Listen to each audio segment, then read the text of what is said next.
Hello my YouTube family, कैसे हैं आप सब। आशा करती हूँ कि आप सब ठीक होंगे। आज मैं आपको एक नई मोटिवेशनल कहानी सुनाने जा रही हूँ। चलिए शुरू करते हैं। एक बार की बात है, एक राजा था। उस राजा को एक रात सपना आता है। वह सपने में देखता है कि उसके सारे दांत एक एक करके गिर रहे हैं। अब जब राजा सुबह उठता है तो हैरान हो जाता है और अपने सपने का मतलब जानने के लिए वो अपने महल में एक ज्योतिषी को बुलाता है और उसे अपना सपना बताता है।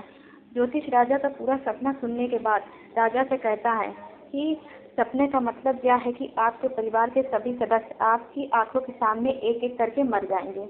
यह सुनने के बाद राजा को बहुत गुस्सा आता है और वह ज्योतिष को जेल में बंद कर देता है। अब अगले दिन राजा दूसरे ज्योतिष को अपने महल में बुलाता है और उसे अपने सपने का मतलब पूछता है। वह ज्योतिष मुस्कुराते हुए राजा से कहता है कि महाराज, इस सपने का मतलब यह है कि आपकी उम्र आपके परिवार में सबसे लंबी होगी। राजा ज्योतिष का यह जवाब सुनकर खुश हो जाता है और उसे बहुत सारे सोने के सिक्के इनाम में दे देता है।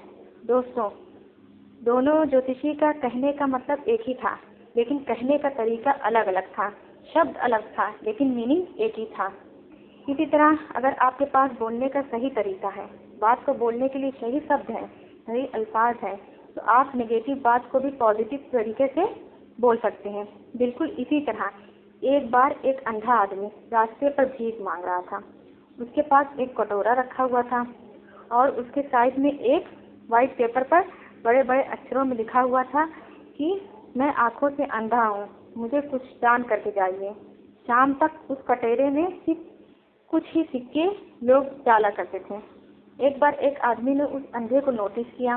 वह आदमी उस अंधे आदमी के पास जाता है और उसे कहता है, क्या मैं आपकी इस पेपर पर कुछ दूसरी लाइन लिख सकता हूँ।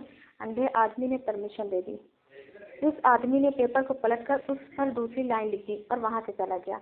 यह सब होने के बाद अब हर कोई उसे अंधे आदमी के कटोरे में पैसे डालने लगा और शाम तक उसके पास इतने पैसे जमा हो गए जो उसके पास एक हफ्ते में हुआ करते थे।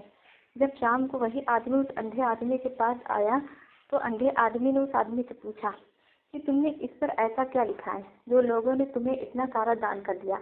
आदमी ने मुस्कुराते हुए उससे कहा, पहले इस पर लिखा हुआ था कि मैं आंखों से अंधा हूँ, मुझे कुछ दान करके जाइए।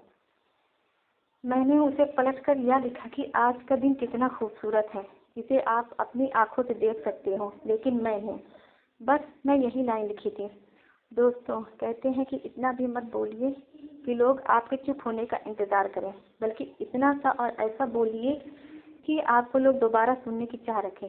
जिस इंसान को बोलने का, बात करने का सही तरीका आ गया, वह पूरी दुनिया जीत सकता है। मोबाइल देखने से और घंटे घंटे तक रील स्क्रॉल करने से और गेम खेलने से आपकी छोटी खुशी तो मिल सकती है, लेकिन असली दुनिया में आपका कोई भी औकात नहीं, और यही कड़वी सच्चाई है। इसलिए असली दुनिया में जीना सीखो और सही तरीके से बात भी करना सीखो। अगर आपको मेरी ये कहानी पसंद आई तो मेरे चैनल को सब्सक्राइब करिए, लाइक करिए और कमेंट भी करिए कि आपको मेरी ये कहानी कैसी लगती है। तो थैंक यू।